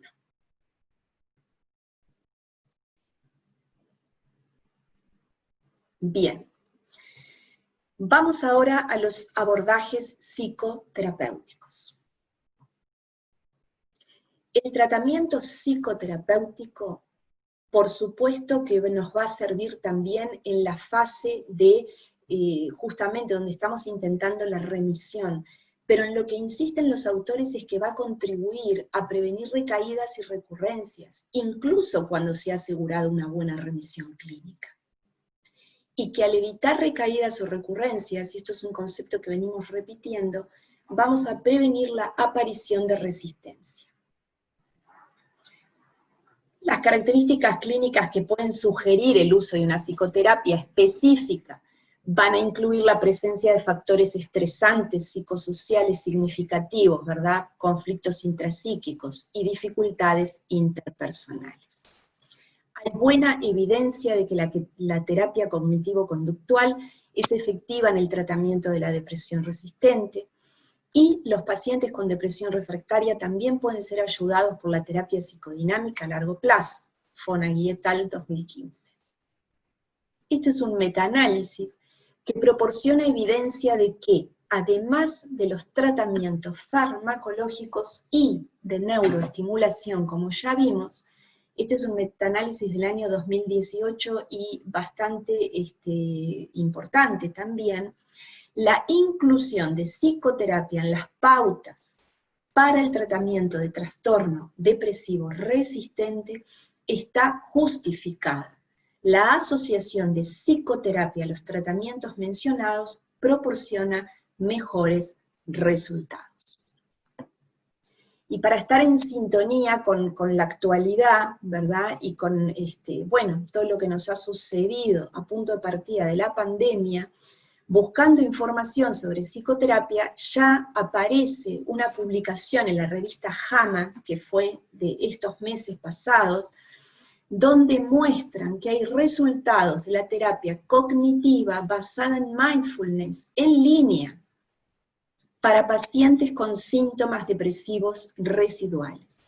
Un ensayo clínico aleatorizado, o sea que aparece en una revista seria, JAMA, una publicación sobre el abordaje psicoterapéutico en aquellos pacientes con síntomas depresivos residuales. O sea, estamos hablando de pacientes que no han tenido la remisión completa, ¿verdad? Estaríamos hablando de pacientes resistentes con este concepto un poco más amplio que hemos manejado, de que aunque tengamos respuesta clínica, respuesta, digamos, farmacológica, un antidepresivo, del punto de vista clínico, el concepto de resistencia para nosotros sería bastante más amplio. Bueno, Llegados a este punto, vamos a hablar de nuevos tratamientos, porque sabemos que se ha aprobado un recurso nuevo para la depresión resistente, como es la esketamina. ¿Cómo surge la esketamina? Hay un montón de blancos moleculares y se sigue investigando en un montón de líneas, pero la esketamina tiene que ver con la neurotransmisión glutamatérgica, ¿verdad? Este fármaco fue aprobado en marzo del año pasado por la FDA y en octubre del año pasado por la Agencia Europea del Medicamento. La esketamina es un antagonista no selectivo y no competitivo del receptor NMDA, un receptor ionotrópico de glutamato. ¿Por qué nos interesa decir que es ionotrópico? Porque este tipo de receptores producen efectos muy rápidos, ¿verdad? Los receptores para benzodiazepinas, el receptor GABA-A también es ionotrópico. Por eso una persona toma una benzodiazepina y rápidamente nota su efecto farmacológico. Esto sucede con la esketamina, que el efecto es muy rápido. A través de este bloqueo se produce un aumento transitorio de la liberación de glutamato que hace que aumente la estimulación de otro receptor glutamatérgico postsináptico, que es el receptor AMPA. La esketamina fue aprobada para su uso como coadyuvante, no sola, o sea, como coadyuvante en asociación con un antidepresivo en depresión resistente. Si bien en Europa se está utilizando en algunas oportunidades sola. Como dijimos, es un antidepresivo no monoaminérgico, esto introduce todo un cambio en relación a la hipótesis monoaminérgica de la depresión, es modulador del sistema glutamatérgico, y tiene la ventaja de que, bueno, su uso es intranasal, tiene el uso intravenoso que tenía la ketamina, ¿verdad? Es un enantiómero de la ketamina, la esketamina, enantiómero activo. Pero el propio Alan Schatzberg, ¿verdad? Un investigador que estuvo en la línea de trabajo de la esketamina, plantea que son necesarios datos de fase 4, o sea, vamos a ver en los estudios de farmacovigilancia qué sucede con la esketamina. En relación a su vía de aplicación, queremos mostrar que es relativamente sencilla, pero vamos a ver que tiene sus bemoles. Si bien podemos ver que aquí un paciente se lo está autoadministrando, y es un dispositivo que tiene 2 puntos verdes, porque tiene 2 pulverizaciones, una para cada narina, y parece un procedimiento que el paciente podría hacer en su casa, esto no es así. Esto lo voy a leer textual porque son palabras de la FDA, ¿no? Pero es debido a las preocupaciones sobre la seguridad, el fármaco solo estará disponible a través de un sistema de distribución restringido y se debe administrar en un consultorio médico certificado donde el proveedor de atención de la salud pueda monitorizar al paciente. Y esto se va a hacer bajo un programa REMS. REMS es una sigla que lo que quiere decir es un programa de la FDA que es de evaluación de riesgo y estrategia de mitigación. ¿Esto qué quiere decir? El paciente tiene que estar supervisado, ir a un consultorio especializado, estarse un tiempo allí, que sea la persona, el profesional el que le diga que está en momentos de retirarse. ¿Y esto por qué? Porque, bueno, es un fármaco que tiene un perfil de seguridad para los que hay que tener algunos cuidados. Hay que tomar la presión arterial antes de que el paciente inicie el tratamiento. Hay una serie, acá describimos el listado de reacciones adversas que están calificadas como muy frecuentes, y dentro de los síntomas, que hay un montón de síntomas relativamente comunes, pero síntomas que preocupan son la aparición de síntomas disociativos, que aparecen con frecuencia, aparecen en un 26%, o sea, casi en la 1/4 parte de los pacientes que están recibiendo la esketamina, fenómenos disociativos que tienen que ver con elementos de despersonalización, de desrealización, que son en parte obviamente los que supervisan, además de la presión arterial, los profesionales del equipo de salud que están supervisando al paciente mientras recibe la indicación de esketamina. Bueno, por último, y para terminar, vamos a ver que hay otras líneas, ¿verdad?, de investigación en depresión. Esta es la última diapo. Y en realidad tenemos que en el sistema glutamatérgico, donde la FDA, las agencias reguladoras, de alguna manera autorizan el uso de esketamina, hay un montón de moléculas que se están investigando, pero que no han sido aprobadas. Tenemos también la vía del sistema, todo lo que es la neurotransmisión GABAérgica, todo lo que es la hipótesis de la neuroinflamación con respecto a depresión, y también lo que tiene que ver con el sistema opioide. O sea que las líneas de investigación son múltiples, sobre todo en depresión resistente, o sea, en aquellos pacientes que no remiten con el tratamiento convencional. Bueno, no era la última diapo. En realidad, ¿cómo podemos prevenir la depresión resistente? Y en este sentido, es importante hacer una detección temprana y un diagnóstico precoz de la depresión, sobre todo en aquellos pacientes que van a ser vistos en el primer nivel de atención. Esto que decíamos, ¿verdad? Evitar el subdiagnóstico y el subtratamiento, no dejar un episodio depresivo el menor tiempo de enfermedad activa. Es lo que nos va a prevenir la depresión resistente. Los síntomas residuales, o sea, que un paciente quede a mitad de camino en su tratamiento, predisponen a la recaída y a la recurrencia, y esto predispone a la resistencia. Vamos a poner énfasis en alcanzar la remisión completa con tratamientos de primera línea, farmacológicos y psicoterapéuticos, y con la combinación de los mismos. Vamos a trabajar en la toma de decisiones compartida, que es la que nos va a dar los mejores resultados. Trabajar en la adherencia a los tratamientos, de alguna manera luchando contra el estigma, y jerarquizando el tratamiento en la fase de mantenimiento, con abordaje farmacológico y psicoterapéutico. Bueno, y ahora sí, muchas gracias. Bueno, es impresionante la cantidad de comentarios, Patricia, que están llegando a través del chat.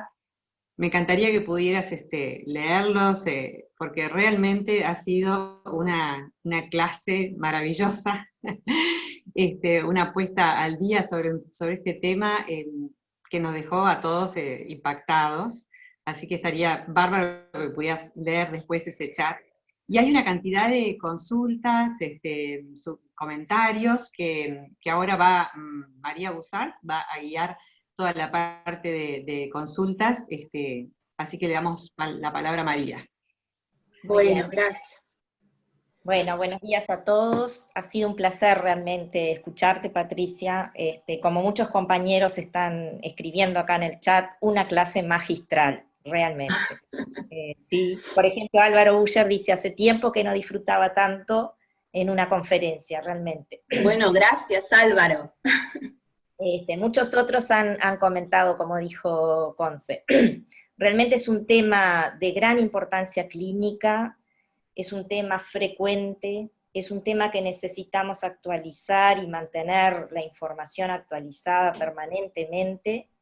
Es uno de los grandes desafíos de la psiquiatría este tema, por lo cual considero que fue más que oportuno y necesario, y la manera como tú lo abordaste, lo integraste, me pareció muy, muy buena. Una de las palabras que más resuena por ahí es la integración, donde este tema tan amplio, que toca tantos temas, desde lo más básico como la alimentación y las condiciones muy básicas, hasta lo más complejo, como el psiquismo y los abordajes psicoterapéuticos, y los abordajes situacionales. Por ahí una compañera menciona, por ejemplo, violencia doméstica en esta situación de pandemia. Bueno, todo es atravesado por todos los ejes, lo social, lo psicológico, lo físico, lo alimentario, lo de salud básica, o sea que es un tema realmente complejo.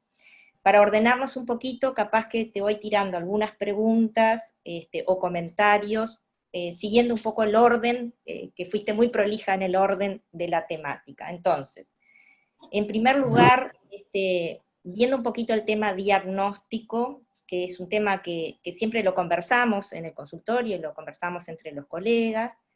¿Cuál es la diferencia o qué herramientas tenemos nosotros para diferenciar cuando nos encontramos ante un paciente con una depresión resistente, arrastrada, que cumple los criterios clínicos claros de depresión resistente, de si esto se trata en verdad de un cuadro de depresión unipolar o si no estamos ante un paciente bipolar que evolucionó, se cronificó en esta etapa, y qué herramientas tenemos nosotros para diferenciar estos dos cuadros clínicos. Esa es la primera pregunta, Patricia. Bien, bueno, es una buena pregunta porque claro, es bien importante diferenciar si estamos frente a un paciente unipolar o a un paciente bipolar, ¿verdad?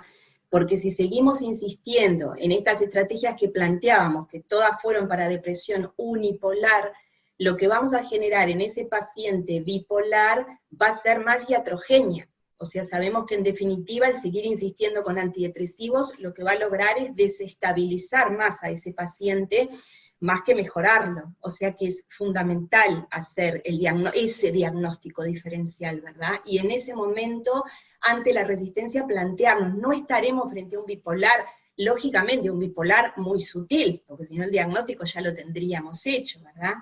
Y muchas veces no hay un elemento semiológico, como sabemos, patognomónico, que nos permita hacer esa diferencia, ¿verdad? Porque en el corte transversal, bueno, el paciente está deprimido, podemos tener alguna sutileza, pero bueno, el episodio depresivo, las características de ese cuadro clínico va a ser muy similar en una situación y en otra. Es ahí donde adquiere suma relevancia que hagamos todo el corte longitudinal de ese paciente, y como decía en la presentación, el paciente está sesgado por esa vivencia en ese momento, y cuesta que recuerde momentos que han sido mejores en su vida, ¿verdad? Que podrían ser como estas hipomanías sutiles, o podemos estar frente a una situación en la que estamos frente a un paciente en que todavía no tuvo síntomas hipomaníacos. Eso es otra posibilidad, ¿verdad? Que debutó con un episodio afectivo de polaridad depresiva. Entonces, hacer el corte longitudinal, buscar bien, apoyarnos en la entrevista a terceros, y bueno, y quizá también los criterios que también conocemos, ¿verdad?, de Gaemi y de Goodwin en relación a los antecedentes familiares, si hubo depresiones en el posparto, el inicio temprano, bueno, apoyarnos en todos esos elementos que sabemos que tienen que ver con el diagnóstico de trastorno bipolar, ¿verdad? No sé si vos querés complementar con algo, María. Me parece bárbaro. Creo que Sergio Strejilevich hizo un comentario una vez que me quedó mucho en una conferencia, que dijo: necesitamos una gran tecnología para este diagnóstico, que es el más difícil de la medicina, diferenciar un cuadro depresivo, bipolar o unipolar. ¿Y saben cuál es esa gran tecnología? Otra silla con el familiar sentado enfrente. Eso realmente me quedó, y eso es lo que aplico, y creo que es muy, muy, muy importante, y muchas veces o no tenemos la oportunidad o no lo tenemos presente, por lo cual invito a todos los colegas que hagamos uso de esa tecnología. Bien. La otra pregunta, Patricia, que la hace Ricardo Laube, viene por el lado de si hay algún estudio sobre los pacientes, el perfil de salud de los pacientes que entran en depresión resistente con respecto a otras patologías de enfermedades no transmisibles, como obesidad, sarcopenia, enfermedades autoinmunes, patología intestinal, sobre el tema de intestino permeable. Si hay estudios que relacionen estas patologías sobre el estado de salud del paciente y la depresión resistente.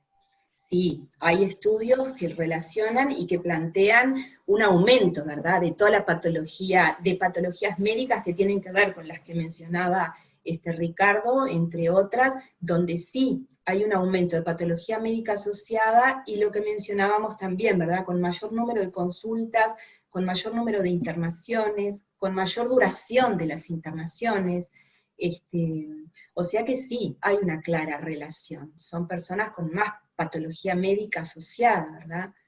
Por afectación de todos los sistemas, sí. Si consideramos a la depresión también, como muchos autores la consideran, como una enfermedad sistémica. Muy bien. Sí, después capaz que si él quiere hacer algún comentario, ¿Cómo no? le damos entrada. Yo lo que a veces veo, y que todos vemos en la clínica, y ustedes lo tendrán presente, que a veces uno piensa que fue el huevo o la gallina, porque el paciente deprimido, con que entra en una situación de resistencia y cronicidad, empieza a quedarse quieto, no se mueve, empieza a aumentar de peso. Muchos de los medicamentos que estamos usando llevan al aumento de peso o a la dificultad de bajar, come mal, no se nutre bien, come porquerías porque no se cocina, bueno, y es todo un circuito vicioso, que uno empieza a ver, bueno, las patologías estas no se generaron a causa incluso de la depresión no, que no pudimos tratar. Es bien complejo eso, ¿no? Y obviamente está muy entrelazado. Bien. Otras preguntas son más concretas, por ejemplo, una herramienta valiosa que vimos que nos mostraste es la combinación del antidepresivo o la potenciación del antidepresivo con los antipsicóticos. Y esto, si bien todos lo usamos en la clínica, la pregunta más específica es ¿qué dosis utilizamos y qué tiempo esperamos para ver una respuesta? Está bien, es buena la pregunta, porque en realidad la dosis en esta situación, que estamos frente a un trastorno afectivo, no lo mostré en la tabla, pero son dosis menores a las que utilizamos en psicosis, a veces son dosis muy bajitas. Obviamente estamos frente a población que sabemos, ¿no? Los trastornos afectivos tienen más riesgo para la aparición de sintomatología extrapiramidal.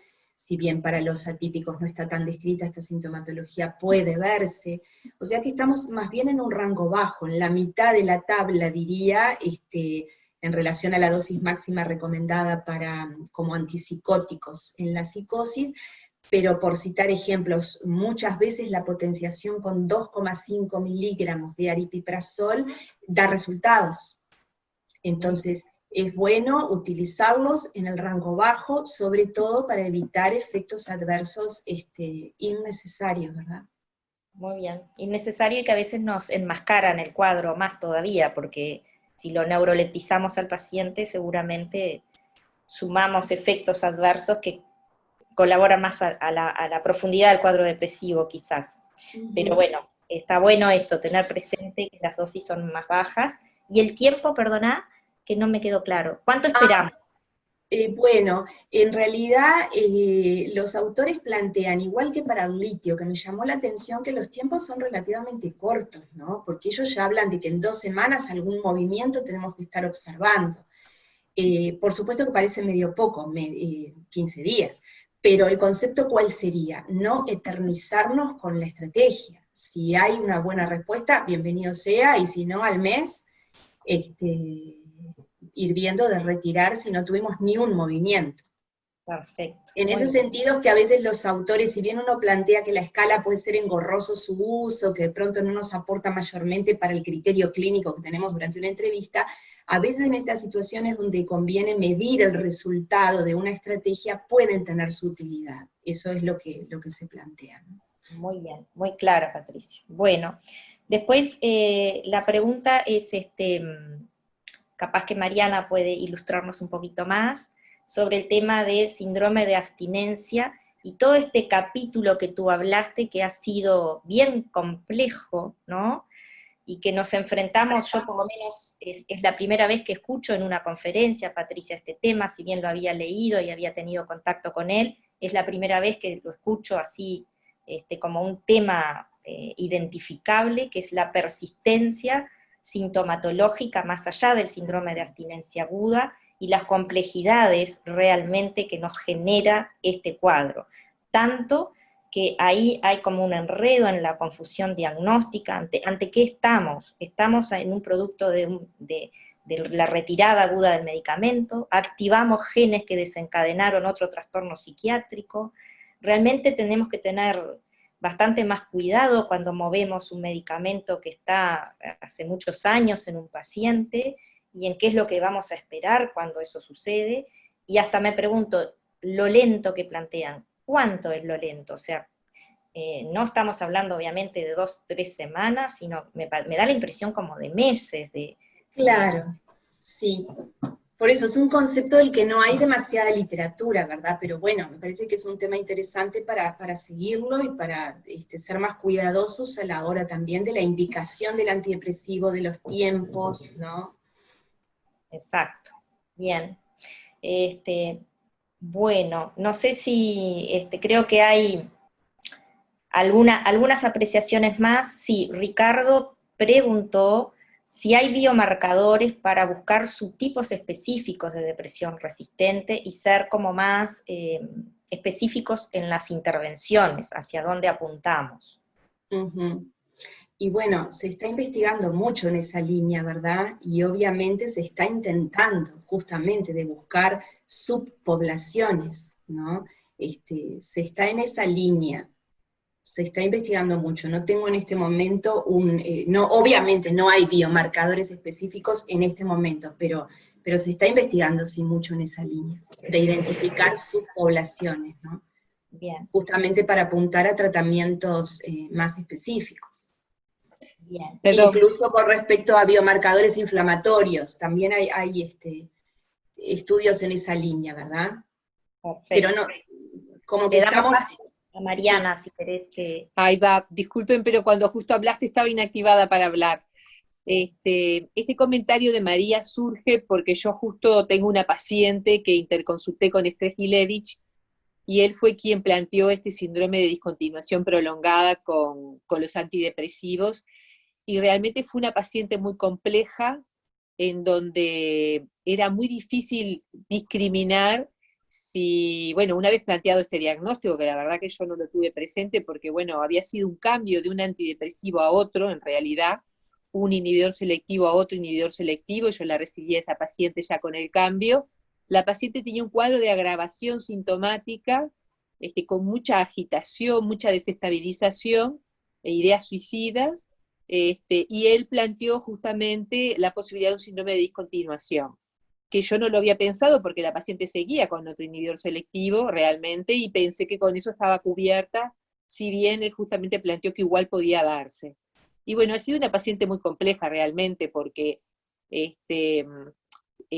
síndrome de discontinuación perfectamente podía coincidir, pero también me planteaba, porque una paciente joven que había empezado con su sintomatología en etapas tempranas en la adolescencia, si no correspondía también a rasgos de bipolaridad, y bueno, a su vez ella tiene un trastorno de personalidad, o sea que es una paciente, como sabemos todos, y como ya analizó Patti a lo largo de la presentación, compleja como son estos pacientes, ¿no? Y bueno, ahí fue que empezamos a ver algo de la bibliografía sobre este tema, que es poco lo que hay, pero que realmente es muy interesante tenerlo presente, y bueno, y lo hace a uno pensar en otros pacientes que tiene o que ha tenido, si también no se presentó este síndrome. Un poco aclarar eso. Bueno, pienso que estamos cerrando la actividad. Realmente es muy, muy interesante, muy amplia, y casi que diría que cada uno de los puntos o temáticas que abordó Patricia daría para sentarnos a charlar, pensar y seguir estudiando sobre discutir. Sí, la verdad que sí. Así que bueno. Son una serie de reflexiones que dan para pensar. Muy bien. Simplemente agradecer a todos, no sé, le damos el paso a Conce que cierre la actividad. Freddy da Silva quiere pedir la palabra. Bien. Está haciendo señas. Bueno. Gracias. Dos o tres comentarios, pero voy a ser muy breve porque estamos en el tiempo. Primero, la exposición fue excelente, muy completa, la verdad que de las más completas que hemos visto, porque abarca todo, no debe haber sido nada fácil hacer todo ese resumen, y bueno, un montón de cosas lindas y positivas que por ahí el tiempo no me deja plantear. Y después dos o tres cosas que pensé. Uno, trastorno persistente, posterior al síndrome de abstinencia, hace muchos años que lo vemos en adictos. O sea, que también han pasado, en vez de un tratamiento antidepresivo, han pasado consumiendo cocaína o alterando sus neurotransmisores durante muchos años. Cuando entran en abstinencia, hacen estos periodos que son, yo puse ahí en el comentario, rayan la hipomanía. La familia dice qué contento que está, qué activo que está alegre, pero realmente a veces son inadecuados. Y ese estado de euforia dura meses, es decir, en las comunidades terapéuticas o seguramente los que van a los grupos de alcohólicos anónimos y eso, ven que la persona que está en abstinencia entra en una especie de euforia que dura meses, por ahí se planteó esto, que era un síndrome de post-abstinencia y que más allá de lo existencial y de la nueva vida, tendría que ver con factores biológicos, ¿no? Como decía el otro día, no olvidemos que el cerebro es un órgano electroquímico. Entonces, el planteo de que podría haber una similitud entre este síndrome de post-abstinencia en adictos y en tratados con antidepresivos. Es un señalamiento que quería hacer. Y el otro señalamiento dentro de las adicciones es el tema de la ketamina, ¿no? Recordemos que la ketamina era un anestésico que se dejó de usar por los efectos disociativos y pasó en un segundo momento de la historia a ser usado como droga recreativa por los efectos disociativos, entre otros. Y ahora que se usa como antidepresivo, va a tener el efecto secundario disociativo en un porcentaje muy alto, que a mí me hace dudar un poco de cuál va a ser el futuro de esa sustancia como antidepresivo, porque como mostraste tú, Patricia, un 26% es un porcentaje muy alto de efectos secundarios, ¿no? Sumado a los otros. Y bueno, tendría algunos comentarios más para hacer, pero creo que con eso está bien. Me gustó mucho el último, entonces, lo que planteabas de la indiferencia, el aplanamiento ese afectivo que algunos antidepresivos dan. Y eso lo he visto y sobre todo lo cuentan los terapeutas, los pacientes que están en psicoterapia y medicados. El terapeuta manda alguna notita o me han llamado por teléfono para decirme que le es muy desagradable al paciente la frialdad que tiene, el que no vibra, el que, ¿no? Más allá de la pérdida de libido y eso, pero la parte emocional, afectiva, que se siente achatado, si no se le pueden bajar los antidepresivos o si no se le pueden retirar, es un efecto muy frecuente, pero que no viene como queja al psiquiatra, sino al terapeuta. A veces el paciente lo plantean directamente, pero bueno, no sé qué pensás de esos planteos, si el tiempo da. Gracias, muy buena. Bueno, gracias, Freddy, por tus comentarios, y pienso que sí, muy interesante lo que planteas en relación a lo que sucede en la abstinencia a las adicciones, ¿no? Probablemente haya algún punto de contacto, también para pensarlo, me parece una reflexión interesante. Y de acuerdo con lo que el aplanamiento afectivo puede interferir y los pacientes lo pueden vivir de modo desagradable, y que a veces el ajuste de la dosis lo puede en alguna medida resolver. No se observan todos los pacientes, pero hay quienes lo plantean. Bueno, tenemos también una solicitud de intervención de Ricardo Laue. ¿Está con el micrófono habilitado? A ver si me escuchan, sí. Sí. Bueno, Pati, primero agradecerte por la dedicación, la verdad que impresionante.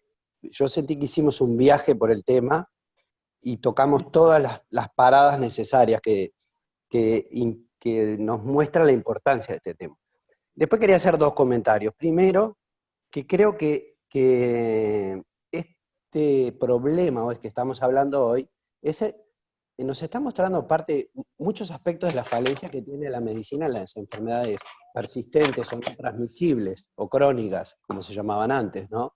Es decir, son patologías que son sistémicas, que nos muestran muchos niveles en donde tenemos que intervenir. Y el sistema de salud no está preparado para eso, porque de hecho el mutualismo, a veces vemos los pacientes cada 3 meses, vos hablabas de la velocidad de cambio de tratamientos, ¿no? Y de repente uno lo ve al mes o a los 2 meses para hacer un cambio, una intervención distinta farmacológica. Por otro lado, tenemos las interacciones medicamentosas. Hoy en día tenemos mucha gente tratada, y no solamente los mayores de 40 años que toman más de 2 fármacos, es una realidad. Después el uso de fármacos antiácidos, analgésicos, benzodiazepinas, ¿no? Después tenemos el desconocimiento de los médicos generales de primer nivel de atención sobre las patologías y que le dicen que los psiquiatras dopamos a los pacientes. Después tenemos el tema del estilo de vida, ¿no? El estrés crónico, la falta de ejercicio, ¿no? Que en realidad todavía lo seguimos hablando, o la alimentación, que lo seguimos hablando como, vos lo decías al pasar y yo mandé un chat, como un tratamiento complementario, y en realidad no es un tratamiento complementario. En realidad, el ejercicio, el estilo de vida hoy, la falta de ritmos circadianos bien diferenciados, la alimentación, el ejercicio, nos está mostrando que no estamos viviendo bien, que no le estamos dando la importancia, ni las personas en general, ni los médicos, y no lo hacemos como una prescripción. En la receta no ponemos, usted tiene que hacer tal tipo de ejercicio, o tiene que ir con tal, ¿no? Eso quería como comentar. Por otro lado, la evidencia científica está apuntando a mostrarnos todo eso, ¿no? Hoy yo cuando hice el comentario de los biomarcadores, estaba buscando un estudio que creo que es de Horowitz, que habla de 600 y pico de tipos de depresión resistente, ¿no? Por lo menos, ¿no? Y que si nosotros empezamos a diferenciarlos, vamos a hacer tratamientos más adecuados, o que incluso hay estudios con el uso de estatinas, con montones de cosas. Entonces, creo que la verdad que hiciste un viaje, y lo que abre es, cada puerto que tocamos podríamos hacer un desayuno de eso, y podríamos proponernos como la Sociedad de Psiquiatría Biológica, empezar a mostrar esa parte biológica que es, digamos, lo que nos da el nombre, y es en lo que realmente está cambiando, porque la psicoterapia ya sabemos que funciona, hay estudios que lo muestran, pero la velocidad de cambio se está avanzando mucho, pero la velocidad de cambios en el de conocimiento en lo biológico es brutal, ¿no? Entonces, está bueno que nos planteemos, quizás para el año que viene, empezar a profundizar esto, ¿no? Bueno, un beso grande y gracias por la dedicación, que fue increíble. Bueno, gracias. Bueno, si no hay más preguntas, vamos a ir dando por finalizada esta excelente presentación de Patricia Labraga. Muchísimas gracias. Ojalá que el Zoom nos permitiera hacer un aplauso colectivo, capaz que le podemos intentar. Porque es mucho más lindo tener el aplauso en vivo y en directo, sin duda. Los desayunos presenciales van a volver, vamos a poder encontrarnos y vamos a poder disfrutar de estas presentaciones, pudiendo opinar y compartir con todos nuestros colegas. Muchas gracias, Patricia, muchas gracias, María, por la coordinación, la moderación. Muchas gracias a todos ustedes por su presencia, por acompañarnos, por seguir estando ahí.